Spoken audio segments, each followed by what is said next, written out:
সুপ্রিয় দর্শক শ্রোতা, এই হলো আওয়ার ভিলেজ, আমাদের গ্রাম। খুবই চমৎকার ওয়েদার। এই গ্রামে না আসলে আসলে আমার আত্মতৃপ্তিই হয় না। এখানে আমার জন্ম। এই যে আমাদের জমিগুলো আজও রয়েছে, কিন্তু যাদের জমি ছিল এক সময় তারাই আজকে এই পৃথিবীর বুকে নেই। আমার বাবাকে আমি দেখেছি ছোটোবেলায় এই জমিতে কাজ করতেন।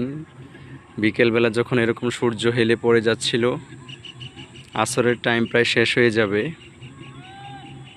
বাড়িতে গিয়ে বা মসজিদে যাওয়া সম্ভব হচ্ছে না, তখন দেখতাম এই যে আইলের পাশেই একটি গামছা বিছিয়ে নামাজ আদায় করে নিতেন। আজকেও সেই জমিগুলো রয়েছে। এখানে আসলে অবশ্যই মনে হয় বাবার কথা, কারণ বাবার এই জমি জামাগুলো আজকে আমরা হয়তো ভাগে পেয়েছি। একদিন এমনও আসবে আমরাও থাকবো না, আমাদের উত্তরাধিকারী যারা আছেন তারা হয়তো সেটা ভোগ করবেন। কিন্তু সবচেয়ে দুঃখের বিষয় হচ্ছে যখন আমরা আমাদের উত্তরাধিকার সূত্রে পাওয়া এই জমি জামাগুলো বা সম্পদগুলো আমরা ব্যবহার করি, কিন্তু তাদেরকে আমরা স্মরণ রাখি না। আমরা যদি তাদেরকে স্মরণ রাখি, তাদের কৃতজ্ঞতা আদায় করি, তাদের জন্য দোয়া করি, সেটাই হবে বেস্ট। কারণ আমরা যাদের পরিশ্রমের ফলে আমরা এই সম্পদগুলো পেলাম, কিন্তু তাদের যদি একটু স্মরণ না করি, তাদের জন্য দোয়া না করি, আসলে তাদের কী লাভ? কার জন্য তারা আসলে পরিশ্রম করে গিয়েছে? এটা ছিল আমাদের পুরাতন বাড়ি, যেখানে আমার বড় 3 ভাই বোনেরই জন্ম। আর এখন আমরা যেই বাড়িতে থাকি সেখানে আমি জন্মগ্রহণ করেছি। এই হচ্ছে আমাদের গ্রাম, খাকচক, মধ্যপাড়া বলা যায়। এই পাশে হচ্ছে মেথিকান্দা রেলওয়ে স্টেশন। তারপরে এই পাশে হচ্ছে মেথিকান্দা ঈদগাহ হচ্ছে এই বরাবর। তারপরে এই যে বাল্লার পোল, এটা হচ্ছে বাল্লার পোল।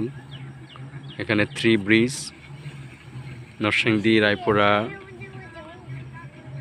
যেই রোড, সেই রোডের ব্রিজ, রেল ব্রিজ ডবল। তারপরে এই যে এটা হচ্ছে কমলপুর গ্রাম। তারপরে এটা হচ্ছে একদম লাস্টে যে বিল্ডিংটা দেখা যাচ্ছে, এটা হচ্ছে খাকচকের একদম লাস্ট বর্ডার, খাকচক সরকারি প্রাইমারি স্কুল। এই যে দেখতে পাচ্ছেন সূর্য খুব লাল টকটকে হয়ে গিয়েছে। গাছের আগায় সূর্য দেখা যাচ্ছে লাল টকটকে, মনে হচ্ছে যেমন গাছের আগায় আগুন ধরে আছে। এই হচ্ছে সূর্যি মামা, সকাল থেকে সন্ধ্যা পর্যন্ত আমাদেরকে আলো দিয়ে যায়, আমাদের নানাবিধ উপকার করে যায়। কিন্তু আমরা কি করছি? কারণ আল্লাহ রাব্বুল আলামিন তো আমাদেরকে সৃষ্টি করেছেন আল্লাহ তাআলার ইবাদতের জন্য, মানুষের কল্যাণের জন্য আমাদেরকে সৃষ্টি করেছেন। কিন্তু আজকে আমরা মানুষই কারো উপকার করছি না, কারো কল্যাণ করছি না, কিন্তু আল্লাহ রাব্বুল আলামিনের সৃষ্টির সকল কিছুই মানুষের উপকার করে যাচ্ছে। যখন যেই দায়িত্ব পালন করার কথা তখন সেই দায়িত্ব পালন করে যাচ্ছে, অবিরাম আমাদেরকে সেবা দিয়ে যাচ্ছে। কিন্তু আমরা মানুষ হচ্ছে সবচেয়ে অকৃতজ্ঞ। আমরা আল্লাহর ইবাদতও সঠিকভাবে করি না, মানুষের কল্যাণও করি না।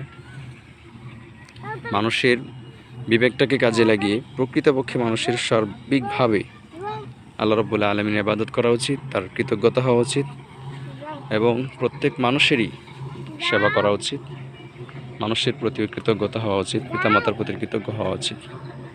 তো আজকে এ পর্যন্তই। আল্লাহ হাফিজ। আসসালামু আলাইকুম ওয়া রাহমাতুল্লাহ।